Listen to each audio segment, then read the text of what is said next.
I'm glad to see Pritchard's got his mask on and he's protecting himself. All right. All right. See, I was actually being the Harley rider. Stop laughing. Hey. What? Hi guys, it's the bearded, balded bikers. We're in lockdown. It's There you go. lockdown 2. Okay, it's sometime in January, February time. Hang on, let me just get rid of my lid. And we thought, look, we're all stuck at home. It's about time we did a bike review.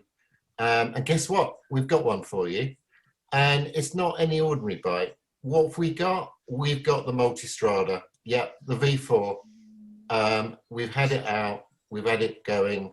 And so if you're planning to buy a Multistrada, like I am, might be, maybe this video will help you decide. Because I haven't quite decided. So I've asked my good mates here, Rick, Mick, and the other Andy T, to give me some advice. So they can ask me some questions. I can tell them what I think, and yeah, see how we go. So thanks for joining us. Okay. Excellent. Is that it then? Nice intro. Have you done a PowerPoint? Well, sorry, yeah, because I've been doing a lot of fucking PowerPoints, so I thought I'd do some practice. Yeah. It's like being at work. So it's not the bearded, balded bikers anymore. It's the bike buying bollocks. Brilliant. It's not just the ordinary one. No, we've got the V4S, the top of the range with all the toys on. So what do you get with that? Whoa! You get 21 grand. 21.5 grand. Yeah. Oh my God. Radar system. What the fuck's that? Well, I'll tell you all about that. What? But I thought for our audience, when someone's telling you about a bike, you really think, well, hang on a minute, what the fuck do they know? What have they ridden anything like this before? What are they on at the moment? So I thought we'd have a little game. Guess who owned what bike? Yeah. So I know the audience can't interact, but at least you can tell us a little bit about what your history is. So who on earth would buy one of those? What a piece of shit that is. Who would have that? Right. Down. That was the best looking photograph I could get of your bike, Andy. Who has a GS? That would be Rick, wouldn't it? Yep. So actually, what I can tell you... I've had that one as well, because that's the triple black. I know. I found that one specially. This bike, this Multistrada, okay, Andy will tell you because he's ridden it a bit as well. It is fairly targeted directly at the GS. I tell you what, you know, it is an Italian GS. They've targeted it. So what you think, Rick's going to be really helpful to me. Cool. The next one, actually 2 of us had this, didn't we? We did. But only one of us rode it like that, though. Yeah, me. It certainly wasn't you, Mick. So I think this Multistrada actually sits somewhere in between the GS and this, because it's a lot sportier than a GS, but it doesn't suffer from all the shit that one does, all the vibrations and all that crap. I've put this one in because I used to have one of these, and I'll tell you why I've put this in is because I've done, as you know, I've done a lot of touring with a Pillion. And this is the dog's bollocks when it comes to long distance touring. It looks really heavy, but I tell you what, if you want to cover the distance in comfort, you know, that is a bloody good bike. Right. Yeah, yeah. I haven't got any more. Who had one of these? Yo. Did you? Now, is that a proper Pikes Peak one or a looky likey one? I'm thinking it's the base model. I know it's got some carbon on it. It might be a posher, but I always get the base model of everything, as you know, because you know. You tell your wife that. I had that, which was a really good sports tourer. Hard ride. Well, not we were in. You didn't ride it long enough, but that I rode that down to. Well, you couldn't because his arse hurt, didn't it? With a Pillion. With a Pillion to Valencia on that, I'll tell you what, and she was all right. She didn't cry at all. So we've done sports tours. only when she realised who her driver was, she cried. 2 of us have had this. Yeah. Lovely bike. And I reckon this is the next competitor, obviously. So the top three must be: can the Strada knock the GS, and can it steal sales from KTM? And I've done a price comparison on this at the end for anyone that's looking at the KTM or the Strada, what the difference might be. Mick, you changed your 1290. You didn't go for the 950 Multistrada. You went for the 900 XR, didn't you? Yeah, yeah, lovely. I didn't try the Multistrada, but no, I'm really happy with that one. Primarily for the price, for what I've got for the money. So two of you just care about money. Yeah, totally. When it comes to bikes. And how much was the 900 BMW thing? Okay, so I was looking with all the bits and pieces I had on it. I'll be back. About 12. Oh, hang on, is he caught short? Just under 12. A higher, 12. about 11.5. So that's nearly 10,000 less than. Well, it's about half the price of this thing he's looking at, isn't it? Yeah. I haven't included your Tenere 700, Andy, because It's a different kettle of fish, mate. different kettle of fish.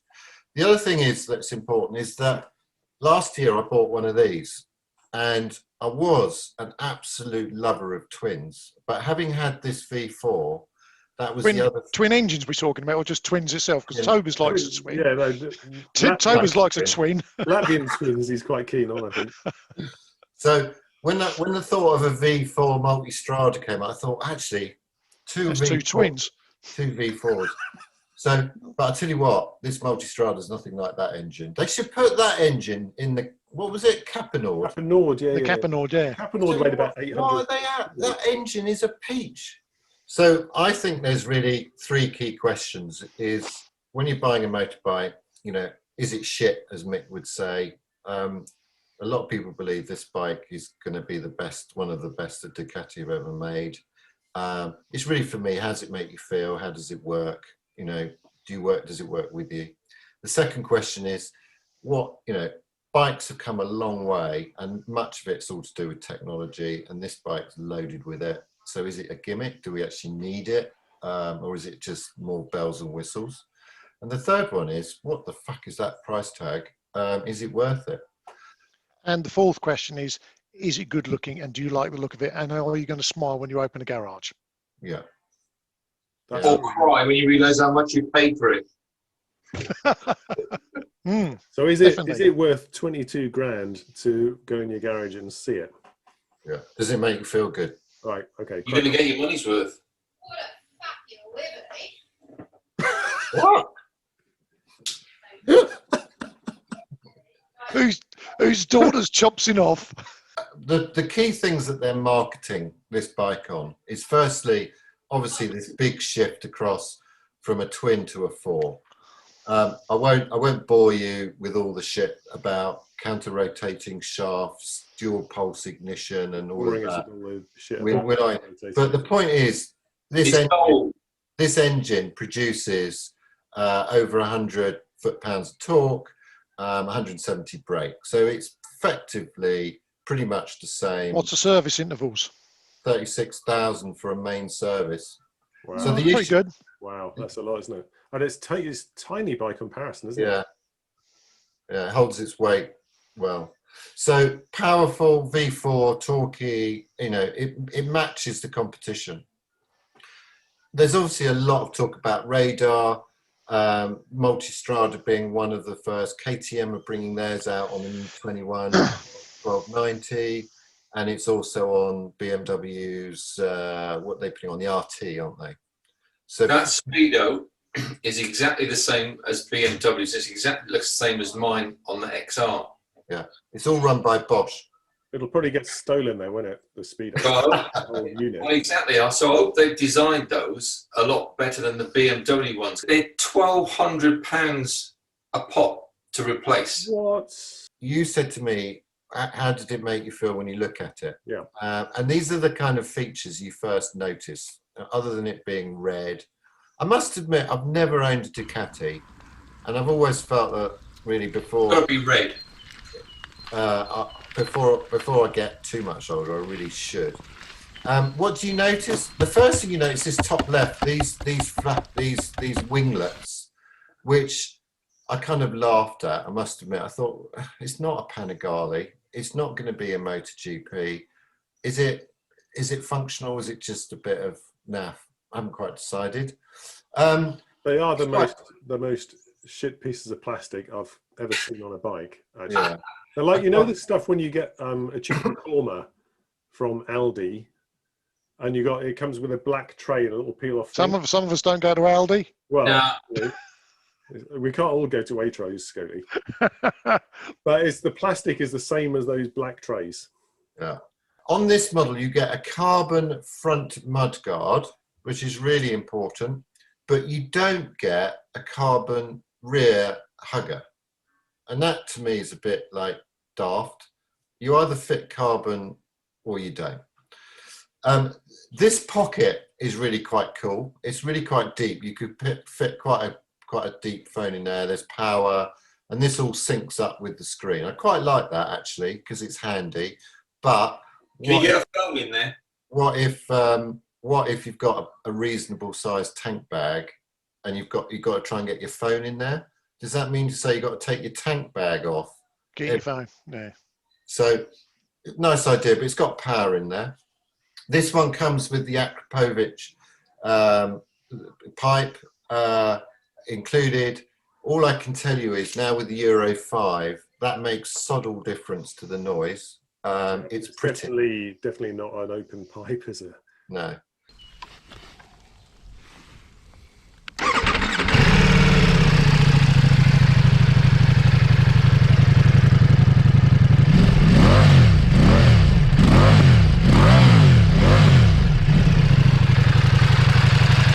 But if you're thinking you want this bike to sound really nice exhaust wise, you're going to be disappointed, because I reckon the standard pipe and that pipe will stand the same. This is a keyless ride bike. Get on it, press the button, off you go. Wonderful. Until you get to a gas station. Guess what happens then? You need to use a key. Unlike the BMW, which is a keyless cap. That is really pissing me off. It's a 200 quid option to have a keyless fuel cap. No. Yeah, Ooh, KTM have it as standard. BMW. Yeah. So there's a few little things I've found a little bit like you're taking. And you know, it's getting a bit chubby compared to the last model, which was quite sleek. It's not bad looking. What's the fuel capacity? 21 litres, 170 miles they quote, but I reckon it's 150. It's thirsty. It's averages somewhere between 39 and 42. That's about 30 more than the MT10 managed. Yeah. What's it like to ride? Okay, well, what would you like to know first? Handling, engine, what? Tell me. It's going to be smooth, isn't it?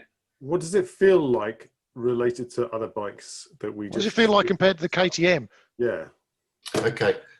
That's a twin, isn't it? This is a B4.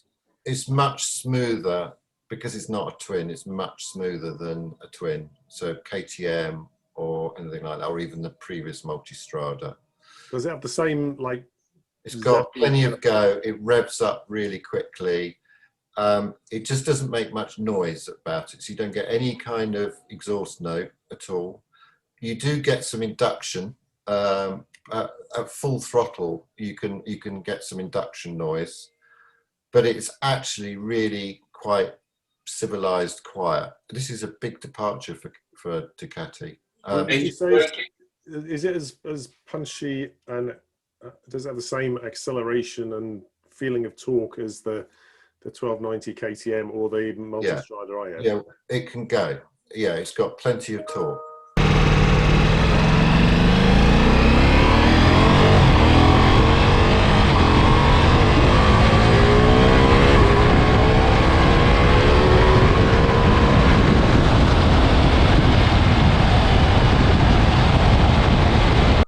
It'll pick up and it'll go, and the quick shifter is really good. The only quick shifter that's anywhere near it, if anyone's got one, is that V4S. The Aprilia quick shift is sublime, and the Ducati one's not far off. So I had a ride on it, and I couldn't absolutely nail it because it was a bit wet. But the quick shifter is amazing, up and down. It's the smoothest quick shifter I've ever ridden. It's absolutely astonishing. Yeah. I'll tell you what it felt like, actually.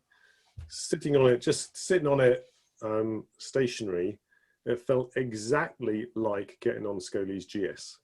It was like someone had taken a GS. If you were blindfolded Scully and sat him on it, it would feel exactly. There you go.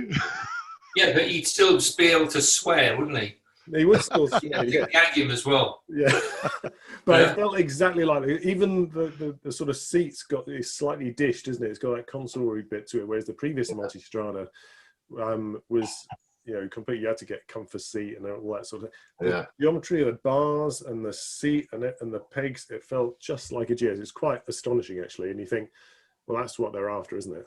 It rides a bit more like the XR. It's a bit more sporty. Than say the. I mean, the XR, as we know, very high revs, wasn't it? Very revvy thing. Revs to 10-ish. Absolutely zilch engine braking, that XR. Yeah. There's a lot of engine braking. Nevesy in MCN said there was too much engine braking. I disagree with him. He must. That's what I love about the KTM. Yeah. Loads of engine braking there. It's not quite got the same engine braking as the big twin, but it's not far off. And I think the engine braking changes depending on what map you're on.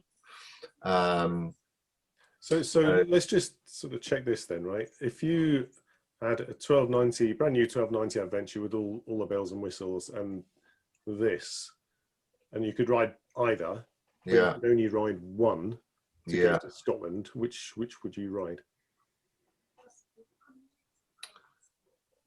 I think the Multistrada is less tiring because it's that little bit more smoother. So I mentioned the K1600 earlier. Yeah. That bike you could ride for hours because it was dramaless. Yeah. But is Ducati about being dramaless? I don't know. A little bit less drama is actually sometimes quite nice. Less tiring. A lot less tiring. A lot less tiring. And that's what it's trying to be. It is a GS Ducati in that respect. It is a red GS. It is. But it's a bit more sporty. So it's still got a bit of Ducati. It's still got a bit of XR in there. Well, I don't know. I found Scully's GS actually pretty brisk, I've got to say. But I think that the difference is going to be at the top end, isn't it? Yeah. The GS is starting to like just a little Well, bit. the GS 1250, I think I'm right in saying is 136 brake. Yeah, and if only you had variable valve timing, you'd be laughing, wouldn't you? But it's got the same torque, Scully. It's just over 100 foot-pounds of torque. Yeah. So it's torquey. It's all bottom end with the BMW, whereas this thing gets to 7,000 revs and it just goes, honestly. So, which is what you saw with the XR, wasn't it, Mike? Got up the top end and it was suddenly went warp factor. Phenomenal. Well, that kind of comes back down to what you want the bike for, really. At the end of the day. That's the point. Bearing in mind, you have several vehicles at your disposal. I would suggest that the Ducati is probably sitting at the better end for you for those longer distances and pillion riding and stuff like that. Exactly why I'm looking at it, because I've got plenty of uncomfortable, noisy bikes. I fancy something that isn't another K1600 because I don't need that size anymore, but I can tour two up with. So yeah, it's ticking that box. I must admit, the wind protection, the screen is good. It's just for me, and I'm 180, around 6 foot. If my helmet was 2 inches shorter, or lower down, it would be complete silence. You can move the screen up and down though, can't you? That's quite nice.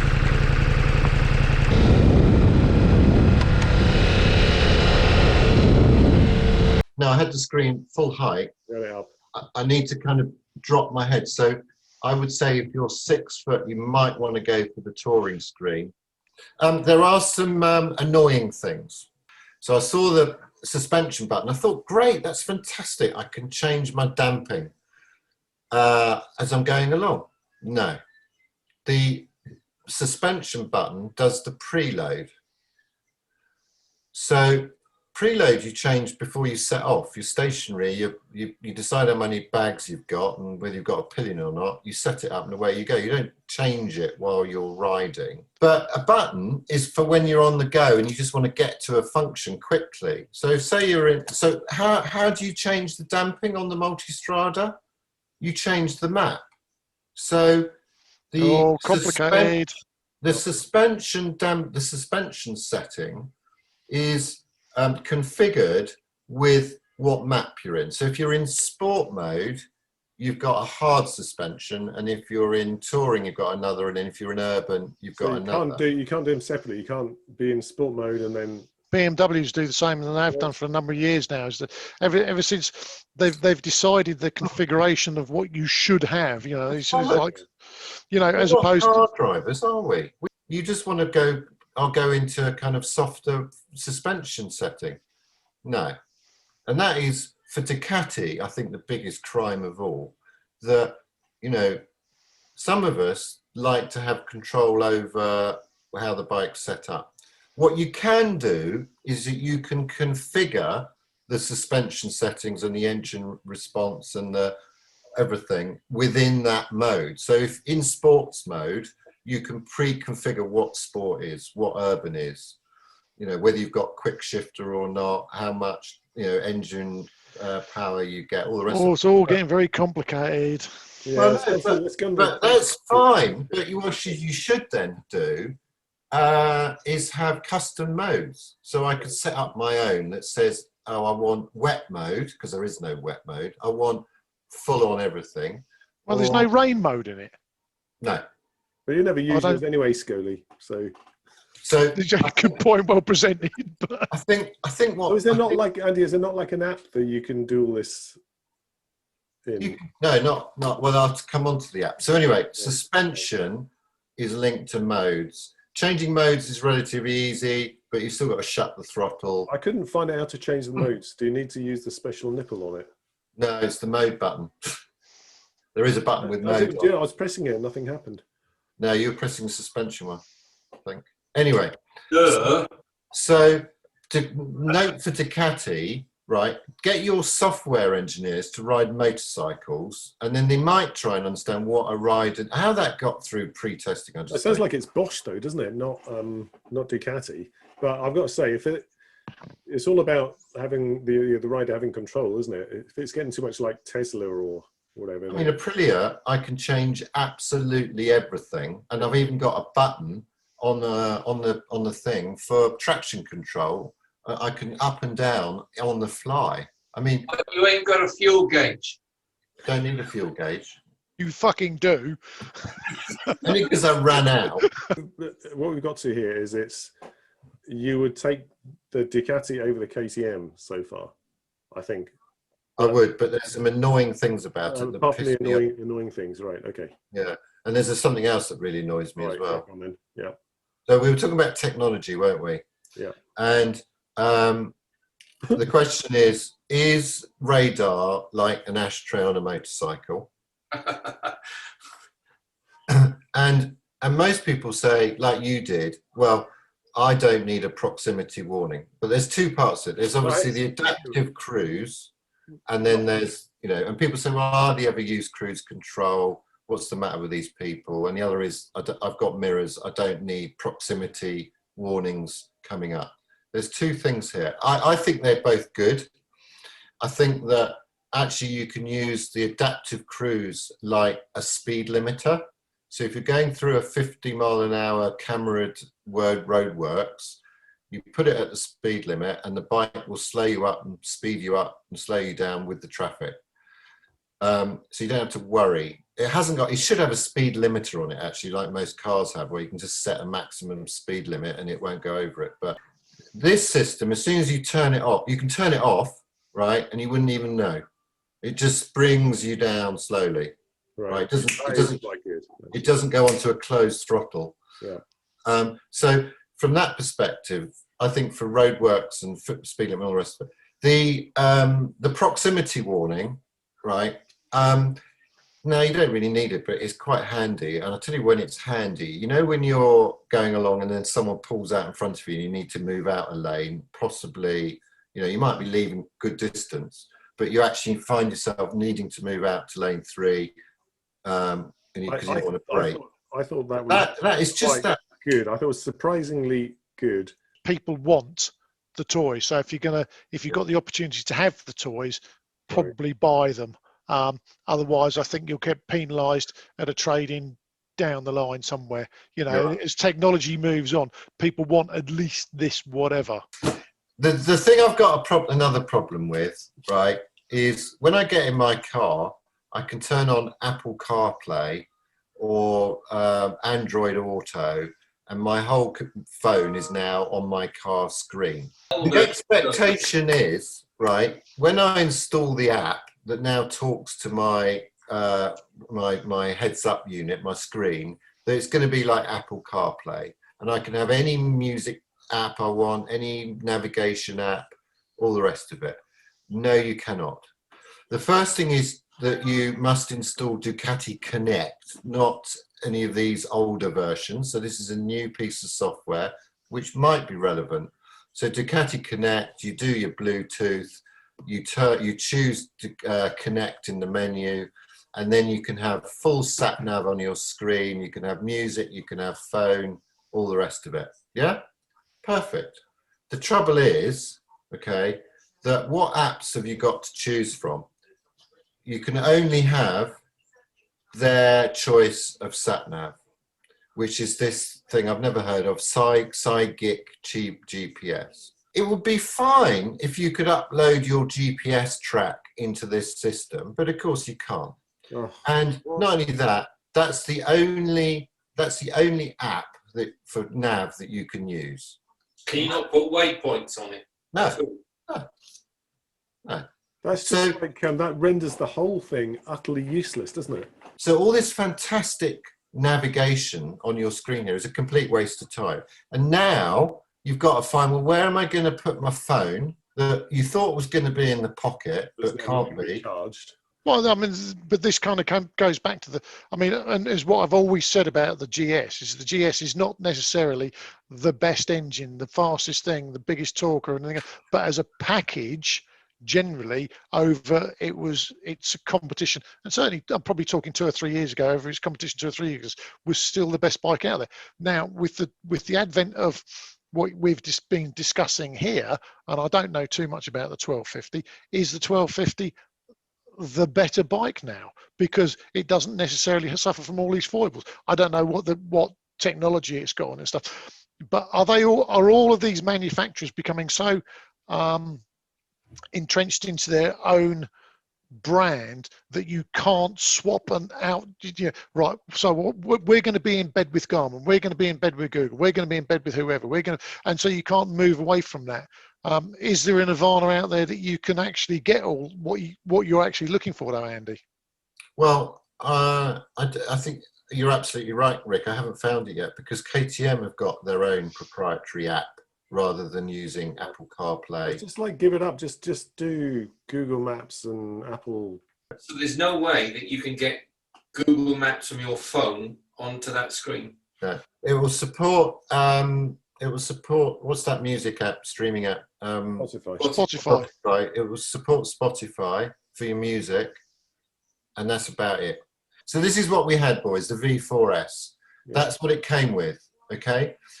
The other choice is to have wire wheels. Quite like wire wheels. Do you think it should have wire wheels? No, trust me, you don't want fucking wire wheels. They're a pain in the arse. You can check these components. I've made it short. That for £1,000 you get LED lights, you get bars, all that stuff. 500 quid you get a top case and a mini bag and a ring if you like a ring, boys. Oh yeah, like for your little mini bag. The things you really need are, I think, the carbon rear mudguard to match the front. If you're anything like me, why would you have things different? And possibly the touring screen, as I mentioned. Don't worry about theft kit, but you do need this hands-free, Yeah. 230 quid, I reckon, because it's a faff to get the key I out. had the same on my Multistrada. It was keyless apart from the bloody petrol cap. Yeah. Stupid. High pressure sensors you want as well. Tire pressure sensors you want there. Top case, don't know how big that is, and you've got to pay another 100 quid to get a colour to match the bike. Why? It's all getting very BMW, isn't it? Cheers. You know? Cheers. So basically, as that's in the spec that I'd want, with the luggage and that fuel cap and all the rest of it, 23, right? You can buy a K1600 for that, by the way. I've got to say that is insane. It's a lot of bucks. That is insane. I that's used to think 10 grand was too much for a bike. Yeah. So KTM's new 21 version that comes with radar included. All right, yeah. If you put the tech pack on, which has got the quick shifter and all the smart stuff, the full luggage there, the acro pipe, so it's the same as the Ducati, radars included, you're at 18. 5 grand less. What's the minus 474? That's the difference between. Cheaper. Oh, so right, okay, yeah. Yeah. The thing, people just have a PCP and it's like another 100 quid, and it's like, Yeah, that's the point. It's what the PCP is, isn't it? Our venerable GS. This was their website's a nightmare to navigate. But basically, I tried to get as close as I could with the packs and all the rest of it. You're at 21, so 2 grand less. But they've all got the same. Sorry, that should be foot. How's that pack? That's like added another 8 grand to the price. It starts at 13. 13. Yeah, but that's the uber base model. You barely get wheels for that. Oh, right. My advice is knowing what Andy wants the bike for is go and buy the Ducati, because he wants a smooth Luxo Tourer that's not quite as barge like as the K16. Right. Pritchard, what's your advice then? Well, see, conflicting advice, because I go from Mr. Sensible, and I go look at it from how many times do you actually go and do this long touring? More than you and me. 2 or 3 times a year. So is it worth all that money sitting there doing nothing whilst you're playing with your other toys? Well, they're all going to sit there doing nothing some of the time. I have a feeling that you'll get it and you'll be frustrated with the little things that it doesn't do. Classic is even just the sat nav will get on my tits. Yeah. If it's bothering you now, it's going to bother you big time. Yeah. And being a tight bastard, I'd go for anything that's cheaper, because that's a fucking lot of money to have sitting around doing nothing half the time. Yeah. A lot of money. Yeah. Yeah. I rode it. I thought it was lovely. It was like a GS. Well, it would be lovely. It's 23 grand. It's be fucking gorgeous for that money. But it was like sitting on a GS, but it's probably got more top end. So you got to think, how often am I going to use that? Heated seat was nice, I've got to say, because it's bloody cold today. ATM's got heated seats. Yeah, so I've got to say, with my Ducati, I really liked it, but when the 2 years was up, it was like, thanks, see you later, because it had autopilot to the bloody dealer. It would go down to Snell's on its own. I could open the garage and it would trot off down to Snell's and get the latest fuel level sensor or whatever. It just glitches all the time with it. And what's the worst that can happen? Oh no!